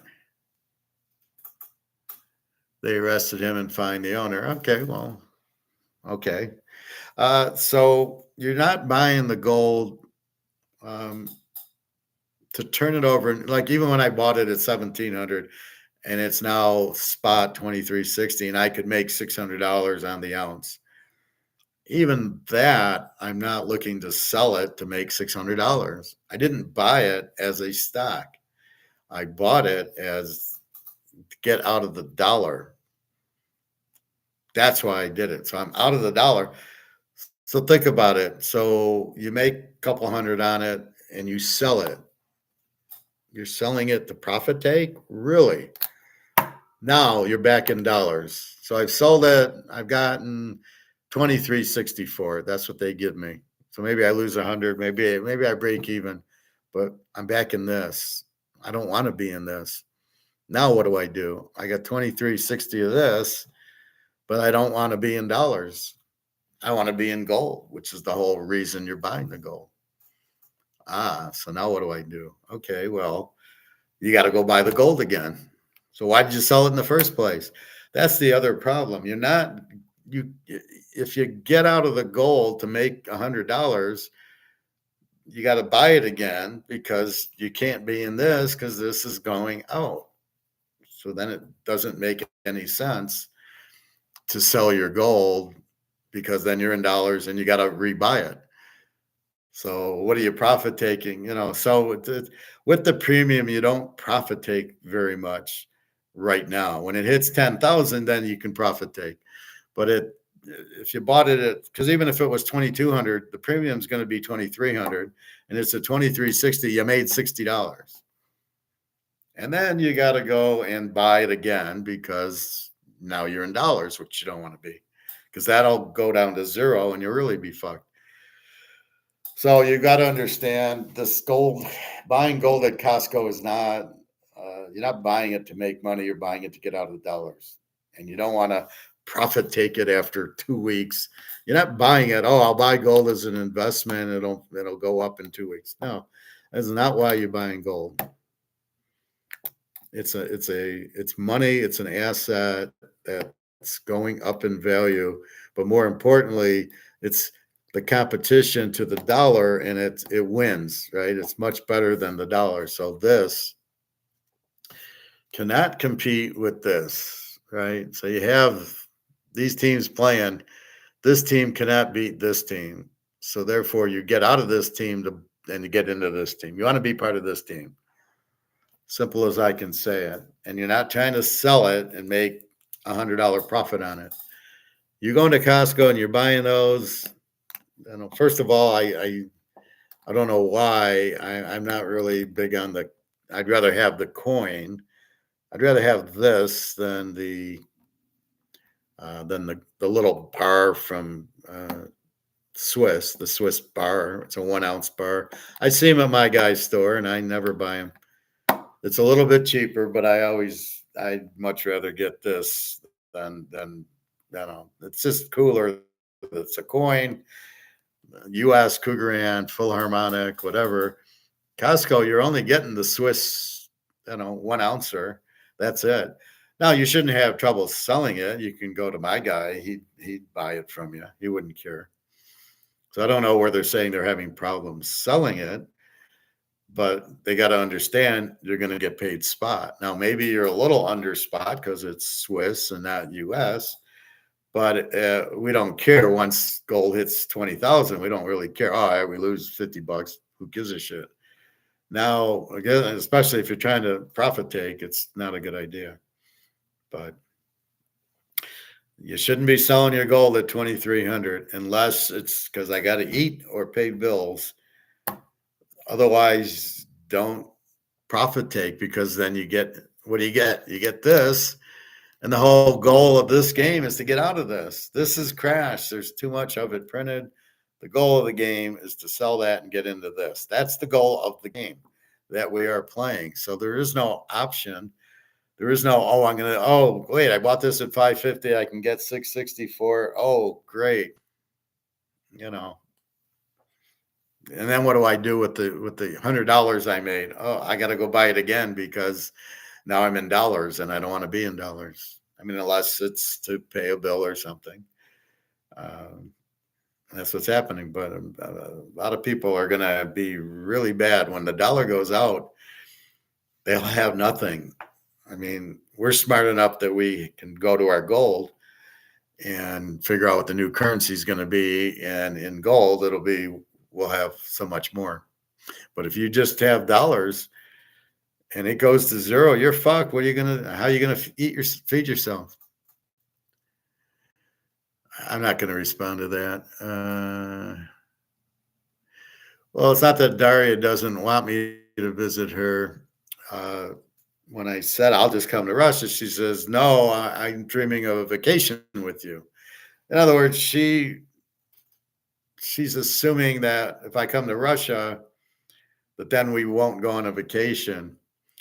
And so she's like, no, I want a vacation with you. So I want to go to Serbia with you and get out of Russia and go on a vacation. She probably doesn't vacation very often. And so her mind prefers to go on a vacation than you come to see me. A couple of years ago, she wanted me she said, come to St. Pete to meet me. And now it's, oh no, let's vacation. Let's go on a nice vacation somewhere.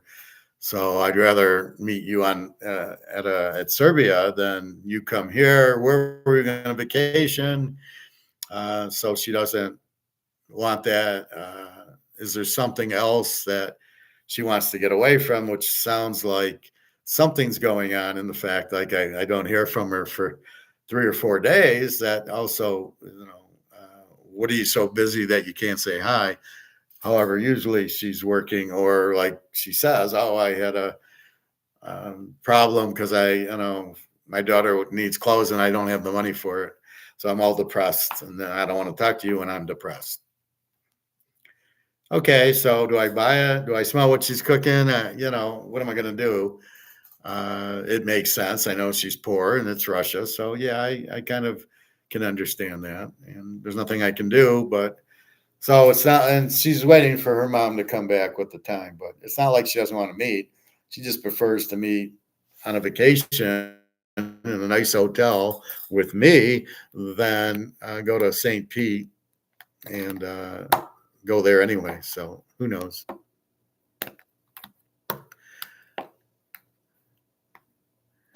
Am I blurry? Well, I've been moving because of my knee, but sorry about that. Anyway, that's your gold. Gold is not, see, a stock, like I said, and I've said this before, if you have Microsoft and it's $100, it goes to 130, you can take profit. And then you wait for it to go back to 100 and then you buy it again. But in gold's case, because of the premium, it's 23.60. You're buying it for 24.60. And then when you sell it and you want to rebuy it, you're going to have to pay that premium. So Microsoft doesn't go from 120 to 150 and then it's 120 again. In gold, it would be 220 for the stock because there's the premium. Because they know gold's undervalued, so they're trying to add a premium to it. And so it's a big difference. It's a different game. You don't play gold like you do stocks. There's no cheap, easy way of making profit on gold. Gold's a long-term thing, but it's real money. It's a real asset. So it's like if you buy a Rolex, are you looking to sell the Rolex? If you buy the Mahomes card, are you trying to turn this? Are you trying to buy it for, let's say, $2,000, 50 count Mahomes, and you think it's going to go to $3,000 and sell it and make $1,000? Is that what you're trying to do? Because it's not gonna move that quickly. The Montana card to 125. I bought it at like $100, 150 at a show in the 90s. I never bought it to turn it over. I bought it because it's a Montana rookie. It's a Rice rookie. I never bought that card thinking it's going to go up in price. When you buy gold, you're out of dollars. I've sold my dollars for gold. It's a great, great idea. It worked. It's perfect. But I'm not necessarily looking to sell the gold as much as I was looking to get out of the dollar. That's basically the logic. So people that are selling their gold now are making a big mistake unless they need to eat or pay their, for expense, or if they're Costcoing it to a quick turnover and make money on it. I don't know where they're getting that information. Gold moved from 2,000 to 2,400, but it's not going to keep moving until we blow up COMEX. Now, once BRICS announces Tuesday gold-backed currency, which we believe through Mark McGuire, then it's going to go up again. So I would wait for that announcement. Then it goes to 3,000. Now, if you bought it at 2,400, maybe you want to profit take, get out at 3, but your problem's going to be you got cash again. You got toilet paper, so you got to get out of the toilet paper. That's what I'm saying. The only time you want to sell it is you want to buy Zimbabwe gold dollars or BRICS gold-backed dollars. You want to get gold for gold. You don't want to do that. So anyway, they're worried. It's funny how they're worried in Zimbabwe that they're going to print too many dollars and the gold won't work. And it's like, no, you're on the gold standard because you can't print. You've got to stop printing. So, it just doesn't make sense that you'd go on the gold standard knowing I can only print. I have $10 billion in gold. I can only print $10 billion of dollars. That's it. So if you're not going to do that, you wouldn't go on the gold standard.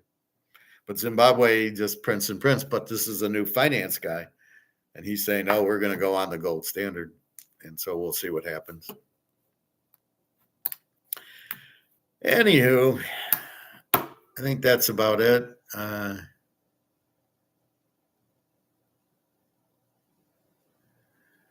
Um,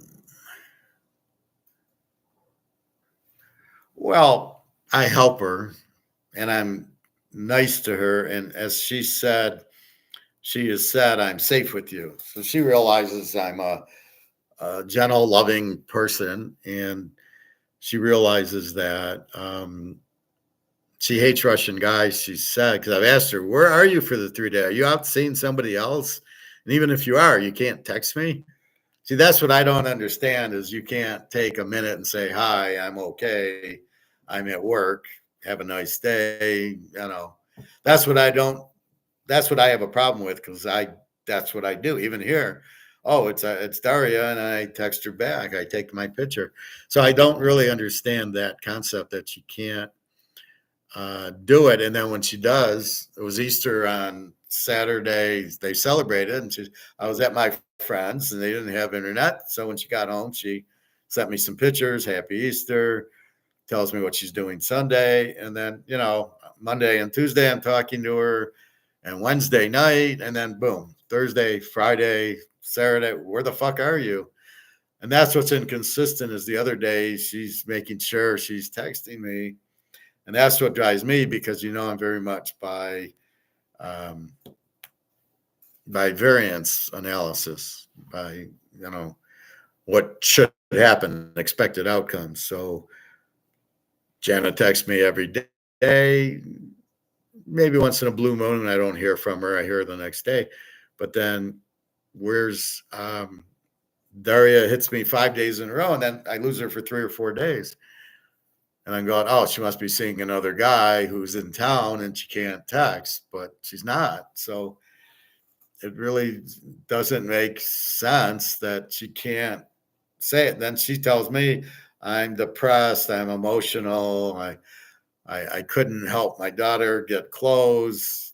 I says, so here's $100, go buy her clothes. I'd rather give you that than, but she doesn't want that from me. I can't ask you. You're so nice to me. I can't ask you for more money.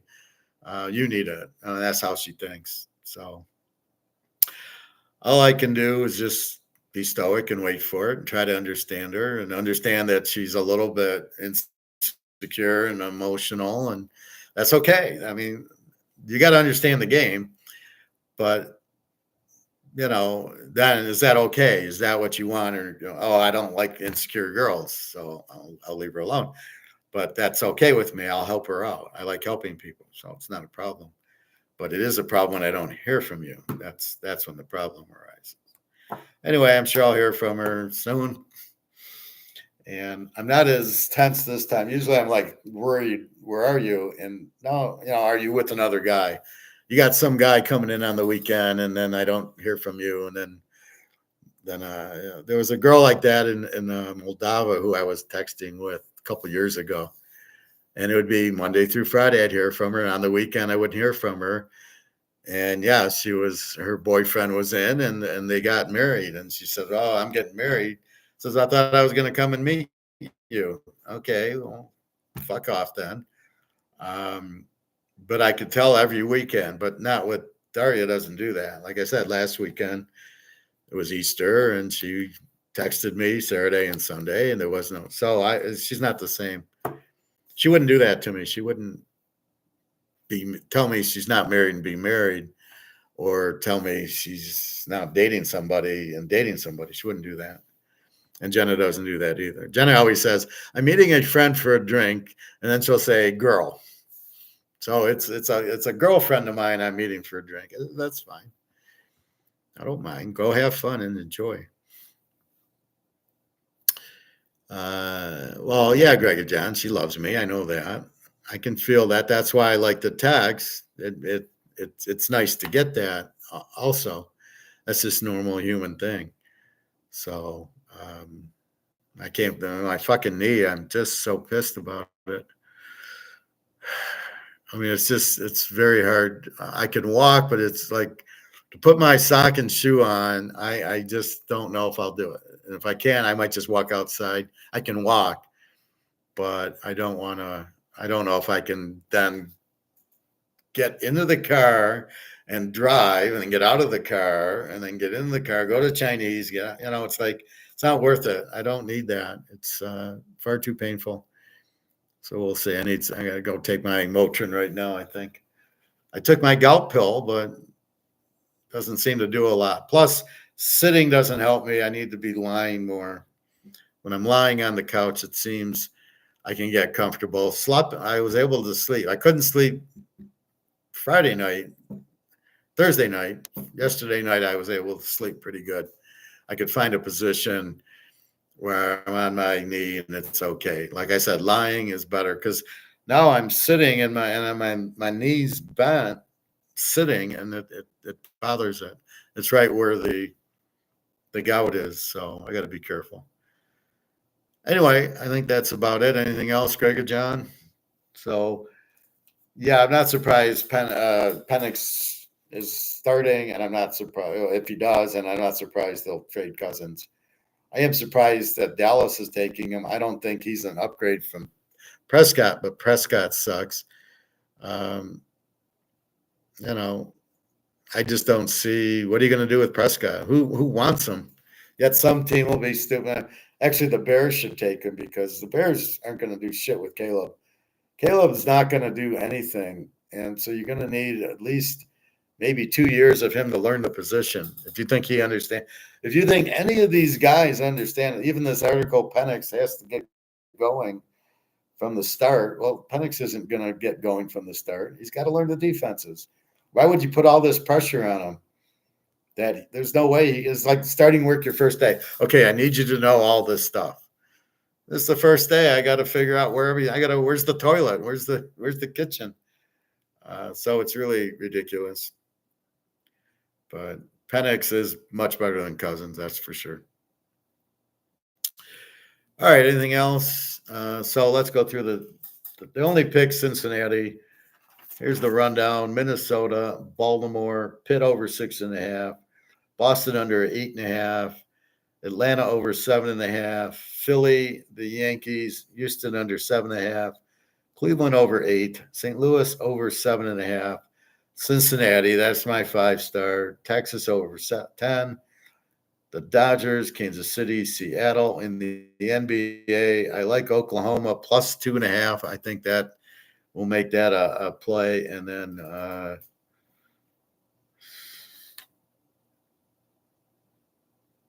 Cleveland plus 2.5.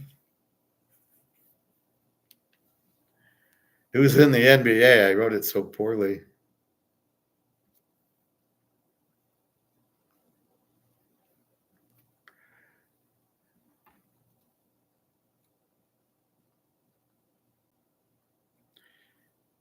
It's Cleveland plus 7.5. Okay. Yeah, I can see it now.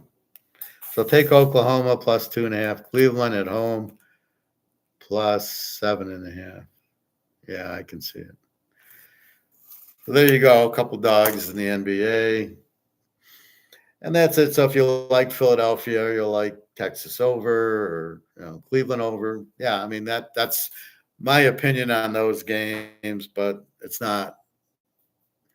There's not enough evidence to make it a strong pick. The confidence level on those games, I like it, but I don't really like it. It's not worth betting for me. Cincinnati is the only one. Like I said yesterday, there was 6 games, and I went 3-3. Hitting 2 10-stars and losing a 10-star and a 15-star. So 3-3. That's about what I've been doing with my. Sometimes I'll go 3-0, 4-1, and then I'll go 3-3. So it's not a real bad day I'm having with my picks. Just the 5, 10 stars, but it's again, why are we losing? It's the bullpen. Are they good or bad? Or the starter has a 5 ERA and he shuts them out. What are you supposed to do with that? I mean, how do you deal with it? But if he does, that's his average. So in 10 games, he's going to give up the 5 runs 7 times, probably 3 times. He'll shut you out or 1 run you. And again, he's only pitching 5 or 6 innings anyway. So I got to get more detail on the bullpens. All right, I think that's it. have a nice day. And tomorrow's Mother's Day. I'll be on at 11. Uh, my mothers are in Russia and the Ukraine. Um, I never talked to my ex-wife, so uh, that isn't going to happen.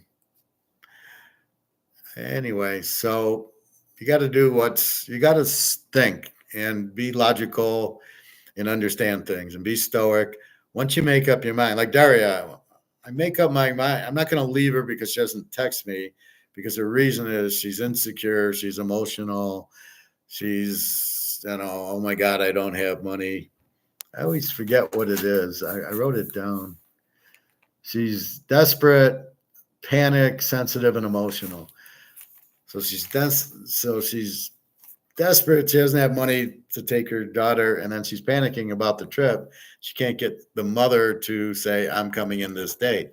She really wants to meet me, and she doesn't want to lose me. So if we never meet, how the hell are we supposed to get together?